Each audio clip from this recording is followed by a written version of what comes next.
but it is an almost foolproof way to make sure that we could get the truth. And I don't think I stressed enough, Michael, that this data, it's not just enough to make it available, because ordinary folks and ordinary doctors, and even the most hardworking disciplined doctors, aren't able to take this data and do an independent analysis. It's months worth of work for a non-expert person. But what needs to happen is that when the manuscripts are submitted to the journals, the 10-page manuscript that summarizes the study, before that manuscript goes to peer review, it should go to an independent statistician that has access to all of the patient level data. And that statistician should do what I was doing in litigation, should go through all that data and to see if the endpoints that were pre-identified were upheld, if the statistical analysis plan was upheld, if the dates of the trial were kept, and make sure that all of that makes sense before it goes to the peer reviewers. The peer reviewers can't do that, but it's not peer review. We assume peer review means that the data have been independently vetted and you can trust it. It's peer reviewed in the New England Journal. I mean, that's all doctors care about is the next sentence. But the peer reviewers can't do that. They need an independent statistical analysis to do it. And it's just crazy that our system doesn't require that. It's a demonstration. It's not crazy. It's a demonstration of the power of the drug companies in our society, that our politicians and scientists and researchers allow this situation to go on. It's going to take the people rising and making this an issue, and it's going to take doctors realizing that they can't provide the services to their patients that they claim to. They can't act as learned intermediaries if the peer reviewers don't have an independent statistical analysis of the study before it's peer reviewed. So that's what it's going to take. So, I now that I have my new tattoo and I don't really trust the words of anybody, I'd be scared that that an independent statistician would be, as susceptible to corruption as the credit rating agencies were, back in the in 2008 crash, for example. Is there anything, given that the data is anonymized, could the data just be made public? Like, why is that? Yes, it could be made public, and occasionally it is made public after the articles are published. The key, Michael, is that once an article is published and it comes to a conclusion that fits the criteria that doctors have been taught forms the basis of scientific evidence. Once that happens, the horses are out of the barn. You cannot recapture that. When doctors, I was a practicing doc. I know what it feels like to be on the line. I know what it feels like to have inadequate information. And once doctors adopt a fact as information, people with a 6% 10-year risk of cardiovascular disease should be on a statin. Once a doctor adopts a fact like that and integrates it into his or her practice, in other words, does things to other people's bodies based on their belief about the quality of the evidence. Once they do that, it is very hard to get them to revise their impression. So once the article is published, you can't put that genie back in the bottle. It's got to be before the article is published. Okay. And well, do you see that with technology, the way that it is, that doctors could go in and actually kind of pull the latest information on something, like when as they're writing up a prescription, it could instantly say this is the latest if this person's at this, or you could put in someone's blood work and it would say it would automatically update it, taking out the bias that the doctors have from previously seeing those publications. That would be a great idea if the information that the AI has access to were independently vetted and true. It's not. Right. I use AI a lot now. It's a very powerful tool. And when I'm researching an issue that I want to take a deep dive on, I will use AI. But AI is stupid. It can't evaluate what it reads. It can tell you what I use it to find out what's out there. I don't trust its ability to evaluate, and it certainly can't think critically. So if the quality of the knowledge doesn't improve, AI is just going to give you more sophisticated and voluminous garbage. It's garbage in, garbage out. Yeah. Now, if you're thinking, if you want to find out, ask a question like, what's the history of cholesterol guidelines? It's fabulous for that. It'll say in 2001, they say this, and four, in 2013, and 2018. It can get you that kind of information, but it cannot think critically.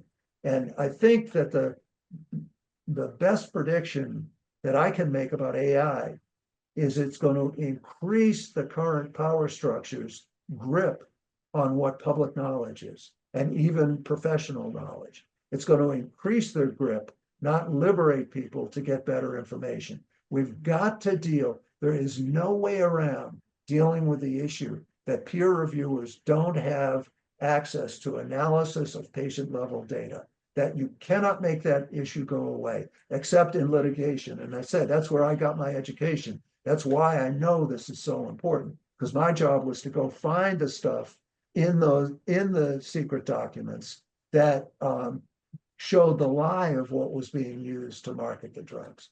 And you just can't get around that. No, and I agree, and I appreciate your skepticism with regard to what will happen with technology and who will actually be working on behalf of. So a couple of points. So just for people who are asking how to forward the lecture, I have asked John Papadopoulos, the man who makes all the magic happen in the back. If that's possible, I don't know that it is, but we will put it in the chat if it is or if it's not possible on how to share this lecture at this time. It will be possible in the future to share it. I'm just not sure when. And now I also have a question that someone asked me. This is on a personal note, Doctor, which is, are you wary of retribution from the medical establishment on speaking out like this? The first answer, if you're asking me, I don't care. Okay. I'm 76. I did throw caution to the wind in 2002. I left my practice. I had a very nice practice. I was chair of family medicine at Lady Clinic and a lecturer at Harvard Medical School in healthcare policy, or in primary care at that point.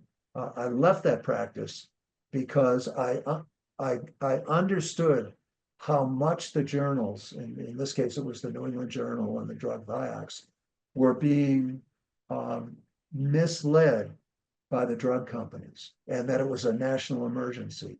And instead of taking care of patients one at a time, I realized I had these skills from my Robert Wood Johnson Fellowship, and I had this interest, and I was in a fairly unique position, not totally unique, but fairly unique position to take a deep dive into these issues and to bring them to the public.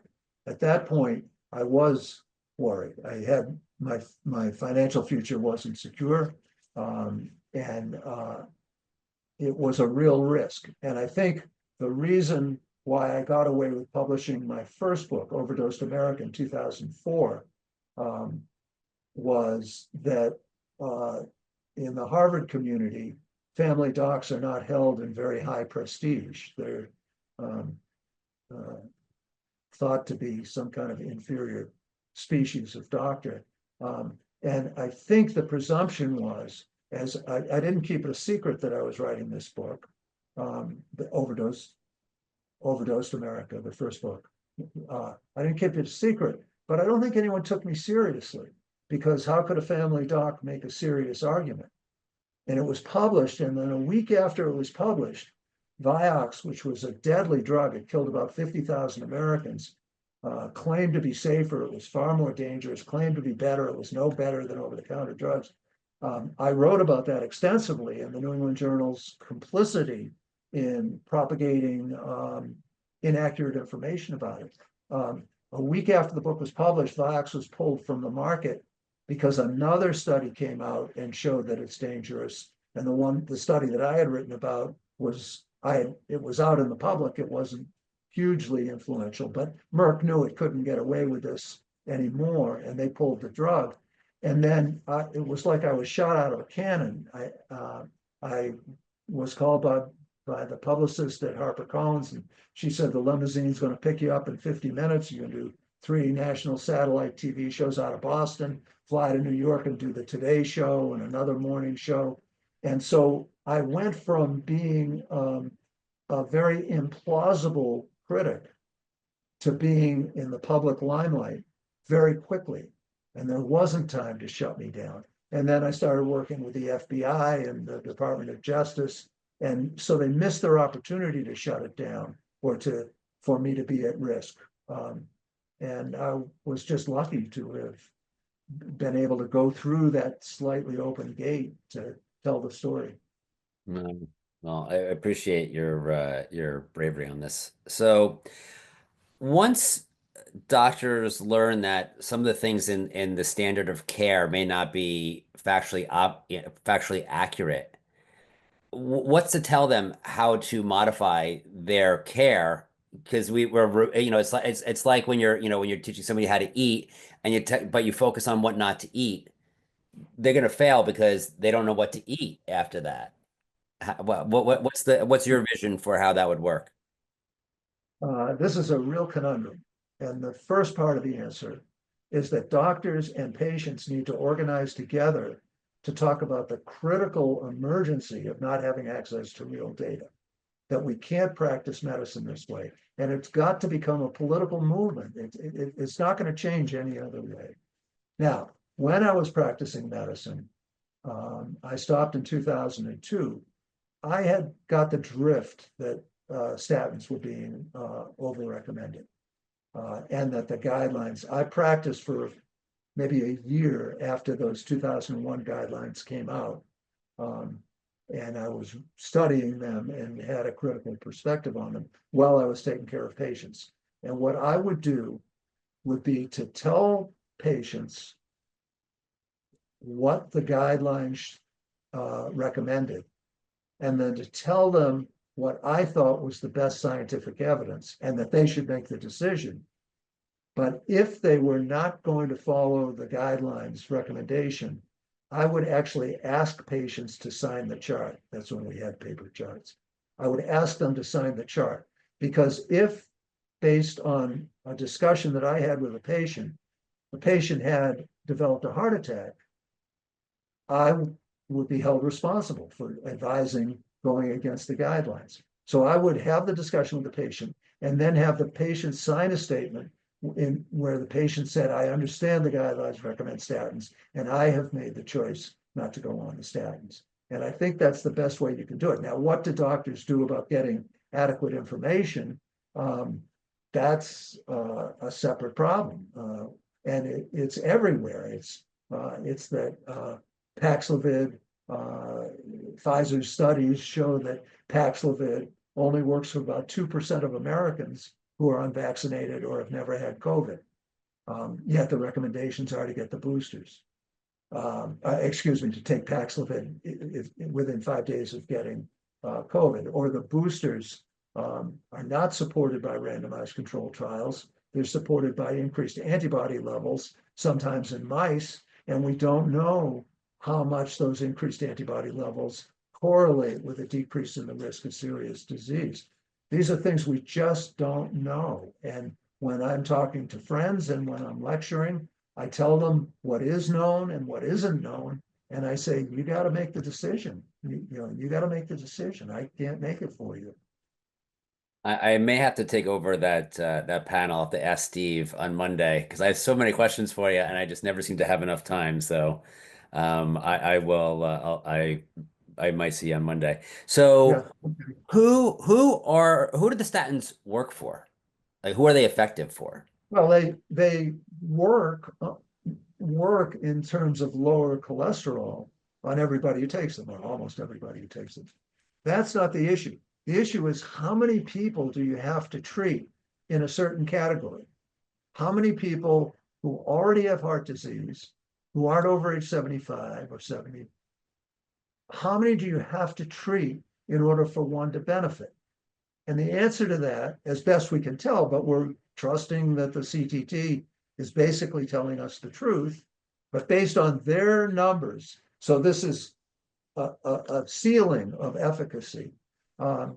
You have to treat about 33 people who have heart disease for 5 years in order to prevent one heart attack or stroke. You have to treat 33 people. So a patient comes to me and says, and has heart disease, and says, should I take a statin? And I tell them, well, first of all, if you want to prevent heart disease, which I think is your real goal, let's make sure your lifestyle is in shape. And if it's not, let's get you help to get it in shape. And then there's a 1 out of 33 chance that the statin will benefit you over 5 years. And I can't tell you whether those numbers should dictate whether you should or shouldn't take a statin. You have to decide that. I can't tell you what color car you should buy. You have to decide that. It's based on your values. Does that make sense? No, 100%. So there, it's not like, you give them somebody and, they just prevented them from having a 50-50 chance of having a heart attack in the next year type of thing. Yes. It's at a number, regardless of what group they're in, that leaves room for a person to have to make a personal decision on whether or not the risks outweigh the benefits. Yes. So the best risk is 33 people for 5 years to prevent a heart attack and 80 people for 5 years to prevent a cardiovascular death. Okay, wow. So a person's response is not obvious to me. It depends on how they feel about those numbers. A 1 out of 80 chance of not dying of heart disease is a good thing. 5 years is a long time, but somebody's going to be the 80th person. So people have to decide that for themselves. No, I see a lot of people who like to, who think they're taking care of their health by taking their drugs, right? By taking pharmaceuticals. And my mom being one of them, she'd always say, "Oh, look, I take my meds." And I said, "Well, I'm being healthy." And I'd say to her, "If you're being healthy, you wouldn't need to take those meds, right?" And That's not 100% true. well, with regard, this was like she was eating a diet that caused her to have acid reflux. Yeah. So that's what it was in context of. But go ahead. Yeah. Sorry. Yeah. But I would say to your mom that the key here is not taking your meds, that knocking your cholesterol, lowering your cholesterol by taking a statin does not mean you're going to be healthier. Living a healthy lifestyle is looking at the most optimistic view of statins. Living a healthy lifestyle is about 4 times more important than taking a statin.